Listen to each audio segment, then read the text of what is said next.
नाही असं अध्यक्ष महोदय नाही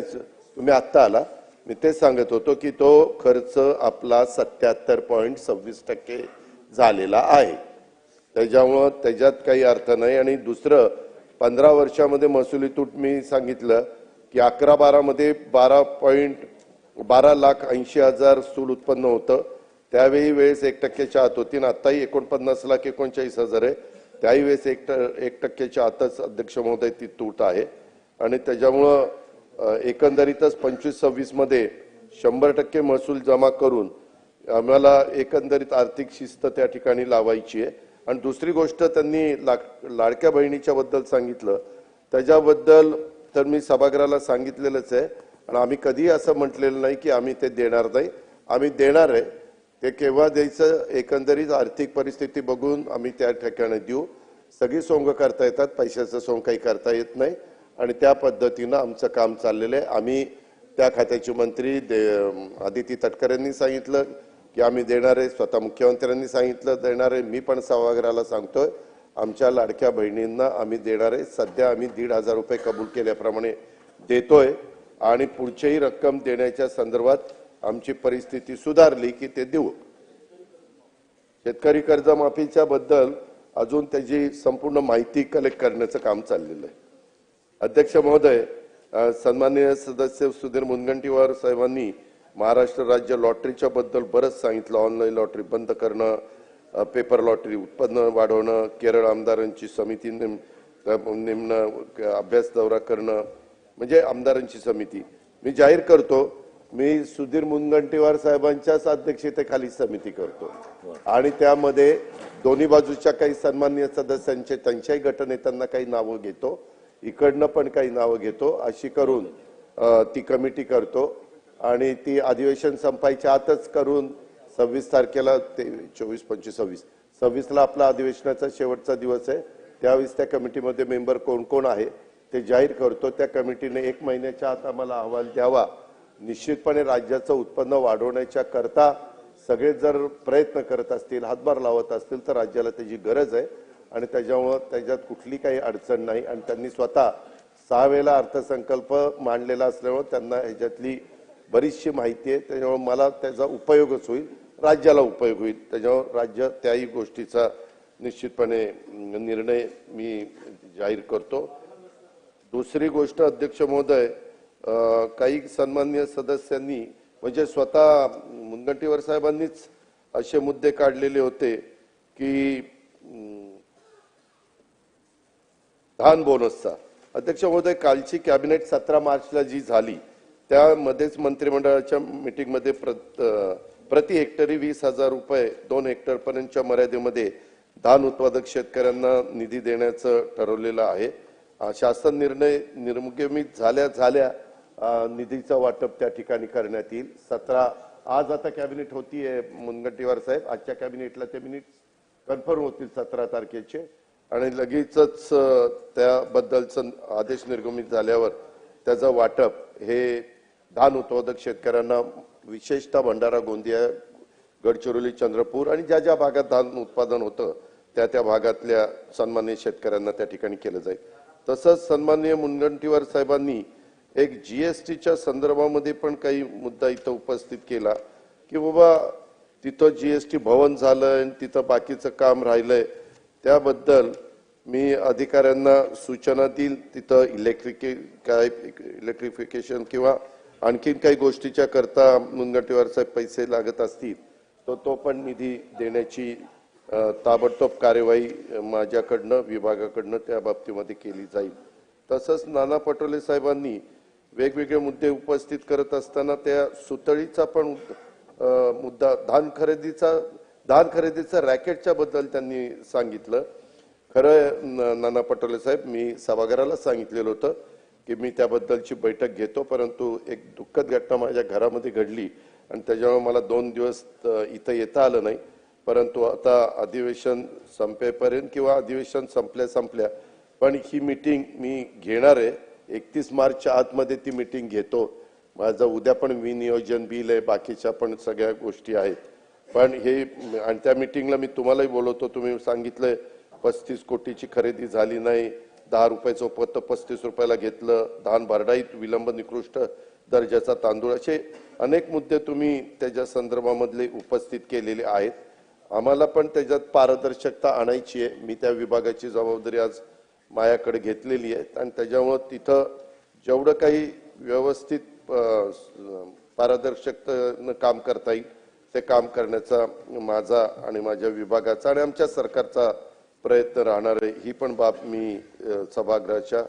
निदर्शनास आणून देऊ इच्छितो. अध्यक्ष महोदय, त्याचबरोबर अनेक सन्माननीय पानंद रस्त्यांच्या साठीच्या निधीचं खरं तर ते आमच्या मृदा आणि जलसंधारण रोजगार हमीकडे का मृद ग्रामीण विकासकडे तर निधी दिलेला आहे. स्वतः गोरे साहेब त्याच्यानंतर सांगतील. निधी दिलेला आहे आणि परवा आपण चर्चा पण केली की कशा पद्धतीचं. मी बजेटमध्ये पण सांगत असताना रामटेकचे लोकप्रतिनिधी, आमचे राज्यमंत्री सन्माननीय आशिष जयस्वाल साहेबांनी अतिशय चांगल्या प्रकारे ती योजना तिथं राबवली. त्या धर्तीवर आपण राज्यामध्ये राबवण्याचा निर्णय घेतला आणि रामटेकचा उल्लेख पण मी बजेट स्पीचमध्ये केलेला आहे. त्याबद्दल माझ्यापेक्षा जास्त अधिकारवाण्यांनी गोरे साहेब पण तिथं सांगतील. त्याचबरोबर इतरही अनेक सन्माननीय सदस्यांनी अध्यक्ष महोदय काही मुद्दे उपस्थित केले, पण त्याच्यात सगळ्याचं उत्तर द्यायच्या ऐवजी त्यांना त्याच्या संदर्भामध्ये मी त्याची नोंद घेतलेली आहे आणि निश्चितपणे जे आमच्या विभागाचे निर्णय घेण्याच्या दृष्टिकोनातनं फायद्याचा असेल, राज्याच्या जनतेच्या फायद्याचा असेल, त्याबद्दलची अंमलबजावणी माझ्याकडनं माझ्या तिन्ही विभागाकडनं केली जाईल. अध्यक्ष महोदय, सन 2025च्या अर्थसंकल्पीय अधिवेशनातील वित्त विभागाच्या सन 2025-26च्या अर्थसंकल्पीय मागण्यांबाबत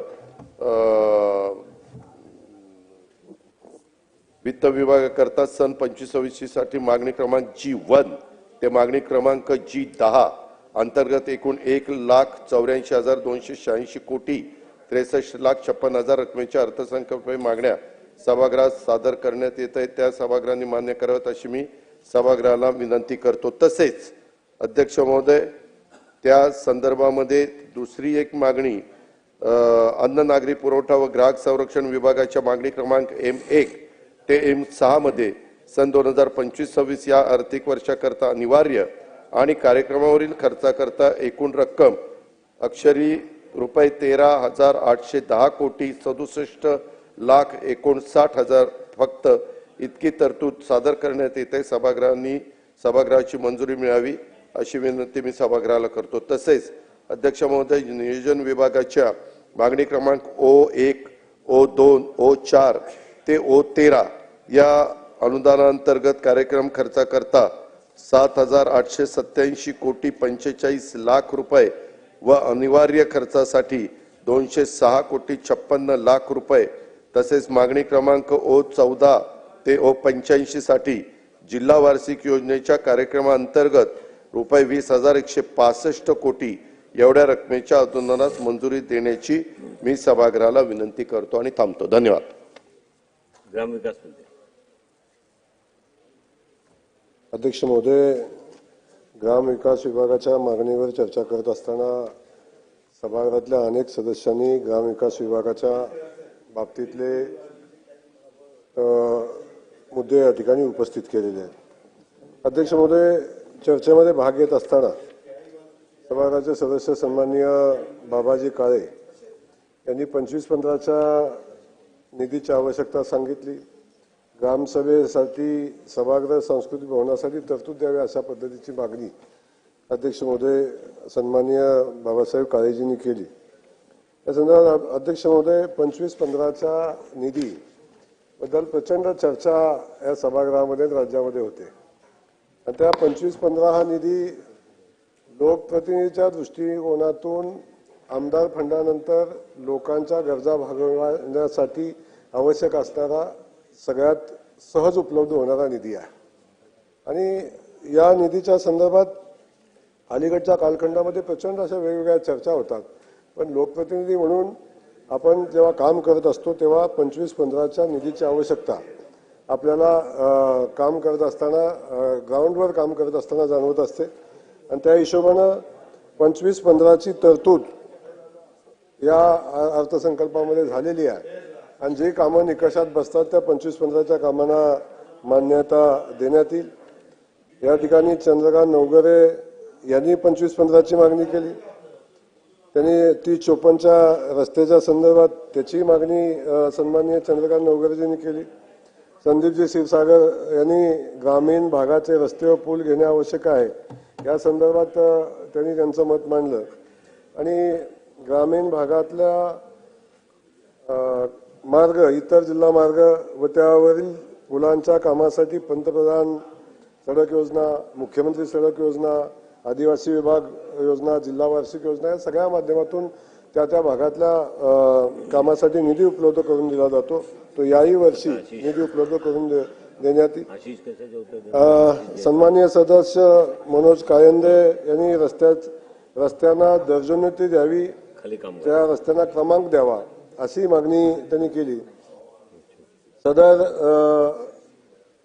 रस्ते निकष विचारात घेऊन रस्त्याच्या दर्जोन्नतीचे प्रस्ताव मुख्य अभियंता सार्वजनिक बांधकाम प्रादेशिक विभाग यांच्यातर्फे शासनाला सादर करण्याच्या सूचना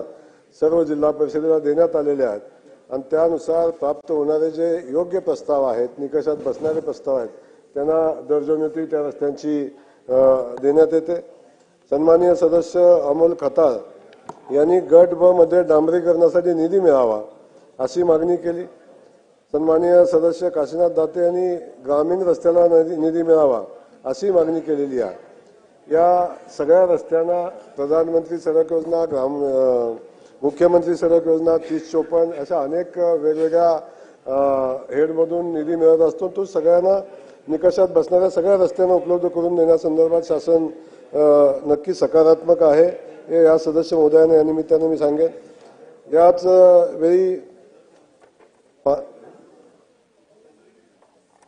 वेळी आपण बघतो की जिल्हा परिषदेतल्या रिक्त पदाचा विषय सन्माननीय सदस्य हेमंत ओगले यांनी सभागृहामध्ये सांगितला। जिल्हा परिषद गट क सरळ सेवा भरतीच्या अनुषंगाने 5/8/2023 रोजी जाहिरात प्रसिद्ध करण्यात आली होती। सर्व संवर्गाच्या परीक्षा संपन्न होऊन जिल्हा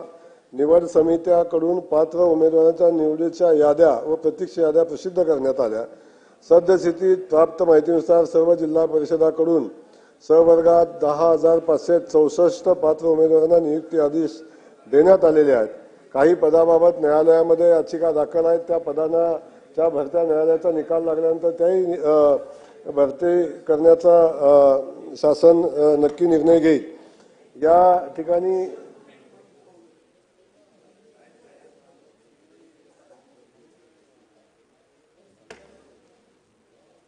मनोज कायंदेनी त्यांनी सांगितलं, अमोल खताळजींचा विषय झाला। या ठिकाणी ज्या सदस्यांनी ग्रामविकास खात्याच्या संदर्भात